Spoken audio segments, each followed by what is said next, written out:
Even after going through a dramatic structural shift in 1991, Kazakhstan's economy is still facing challenges to its resilience and competitiveness. Lowering the role of the state in the economy, growing the private sector, and encouraging economic diversification remain top goals for the government even after Kazakhstan gained independence more than 30 years ago. In this video, we will see how the economy of Kazakhstan benefited from large oil reserves.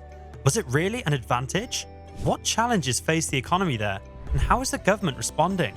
Situated amidst the Caspian Sea and Central Asia, it is the geographic centre of Eurasia. It shares borders with China to the east, Russia to the north and west, and Kazakhstan, Uzbekistan, and Turkmenistan to the south.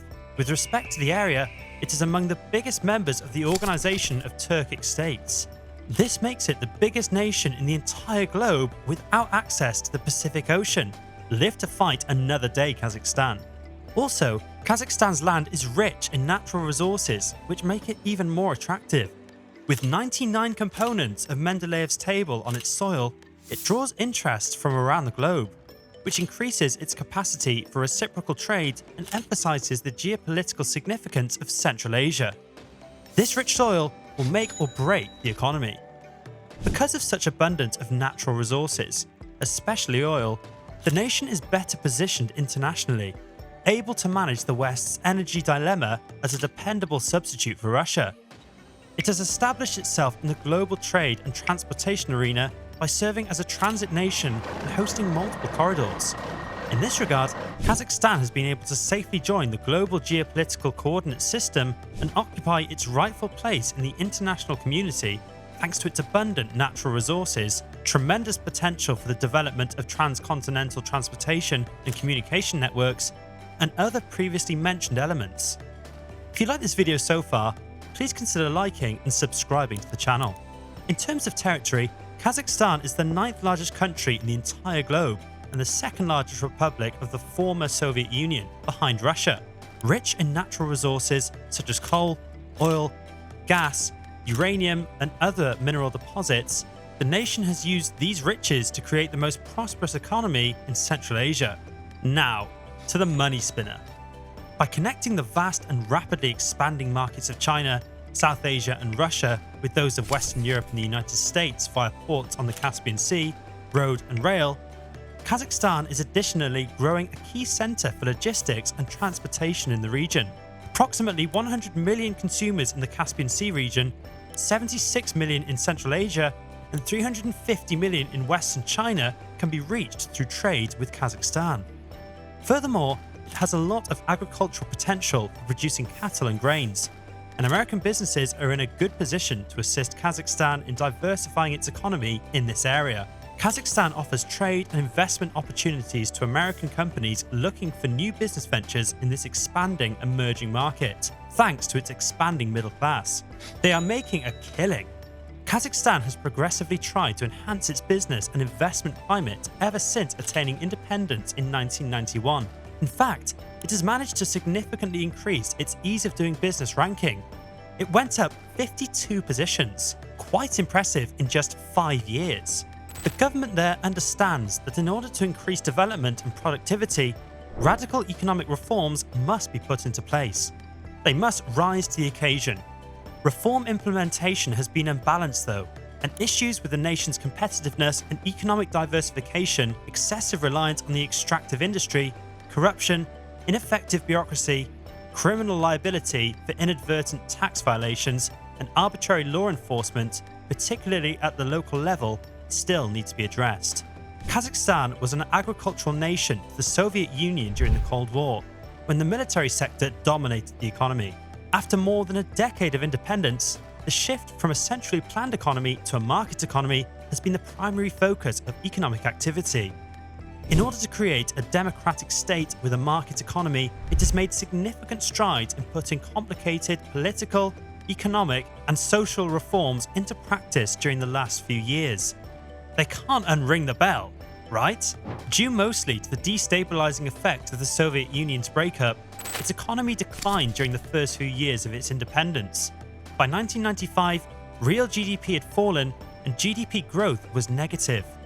Approaching the end of the 90s, GDP growth rates started to become positive. It has been actively working on an economic reform agenda since 1992, with the goal of establishing a free market economy via the privatization of state businesses and deregulation. Nowadays, Kazakhstan is often regarded as having more advanced economic reform than the majority of other CIS countries. Despite its challenges, Kazakhstan continues to be one of the CIS's most successful reformers. It's bringing the house down. Over the past 20 years, it has maintained a substantial overall energy surplus, averaging 230% of the energy supply required to meet domestic demand. It is now able to export a significant amount of fossil fuels, especially oil, thanks to this. In 2020, more than half of Kazakhstan's domestic energy production came from oil. Coal comes second and natural gas comes third. Energy prices are a delicate social issue there. It could nevertheless be ready to benefit from other nations' experiences that have effectively decreased or eliminated price inefficiencies. For instance, by gradually raising prices and directing welfare payments or end-user subsidies towards the most vulnerable citizens. Kazakhstan's oil and gas industry has been effective in drawing the attention of significant foreign investors. Investors arrive there bright-eyed and bushy-tailed. But the global decarbonisation movement is forcing oil and gas firms to be pickier when it comes to acquiring additional land. With its lengthy export routes and relatively high development costs for new upstream projects, it is projected to face challenges in recruiting investment if its fiscal as well as other measures are not globally competitive. In addition, 80% or so of oil is exported. The main destination is Europe, followed by Asia. Nearly all exports go through Russia, primarily to the Black Sea port of Novorossiysk via the Caspian Network Consortium (CPC) network. Minor volumes are currently transported by tanker over the Caspian Sea to Azerbaijan, where they can join the Baku-Tbilisi-Ceyhan pipeline, while a smaller pipeline to China is presently underutilized. To ensure the flow of gas and oil to profitable export markets, which are a significant source of income for the Kazakh budget, export routes must be diversified. They should hedge their bets. The current volatility of oil prices is having a severe impact on Kazakhstan. Actually, the fluctuating price of oil is still the biggest energy story in the world. Since the 80s until today, oil prices witnessed several chokes throughout history. Its economy suffered as a result of its growth slowing down from 4.1% in 2014 to 1.2% in 2018. A prolonged decline in global oil prices as well as fragile domestic demand remained a problem for the economy, with the real GDP growth rate being just 1% in 2016. The policy issue is that the budget deficit increases with declining oil prices, which has a substantial effect on citizens' living conditions. It seems like citizens there are reaping the harvest of excessive reliance on oil. Low oil prices, sanctions against Russia and the Eurasian Economic Union, and the transition from an oil-producing nation to a more competitive industrial area are the three main challenges. The government there has been working to diversify the country's economy away from its reliance on hydrocarbons and towards more creative industries in an effort to counteract the negative effects of external influences and internal structural flaws. It's like they got a slap on the wrist. The new Kazakhstan 2050 strategy, unveiled by the government in 2012, calls for extensive political and socio-economic changes in order to propel Kazakhstan's economy into the top 30 by 2050. The new path concentrates on effective government initiatives that provide the creative private sector a bigger role. These initiatives may serve as the nation's next economic growth engines. The government introduced two state programs, 2003 to 2015 and 2015 to 2019, for the nation's industrial and creative development in 2003.